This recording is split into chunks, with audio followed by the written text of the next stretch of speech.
நாட்கள் டே 1. So champions academy triples YouTube சேனலில் subscribe பண்ணிக்கோங்க. போட்டித் தேர்வில் வெற்றி பெற்றால் நடத்தக்கூடியது. ஃபஸ்ட்டு பாருங்கள், ஒரு நம்பர் ஒரு லெட்ரு பக்கத்தில் இருக்குது.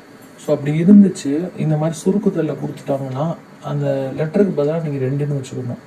இப்போ சப்ஸ்டியூட் பண்ணுங்கள். 5 2 சார் என்ன வரும்? 10 ப்ளஸ் 20 அப்படியே போடுறோம். 7 2 சார் 14 ப்ளஸ் 28 அப்படியே போடுறோம். ஸோ இது ரெண்டையும் ஆட் பண்ணுங்கள். மேலே 30 கீழே 42.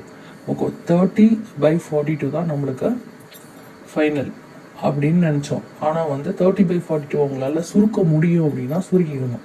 என்ன டேபிளில் சுருக்கலாம்? 2ஆம் வாய்ப்பாடில் சுருக்கலாம். அதாவது 2 டேபிளில் 2 2 சார் 4 1 2 is 2. இங்கே என்ன வரும்? 1 2 is 2 5 2 சார் 10 வரும். ஸோ இதுக்கப்புறம் நம்ம என்ன பண்ணணும்? 3 டேபிளில் சுருக்கலாம். அப்போ 5 3 சார் 15 7 3 சார் 24. So answer 5/7.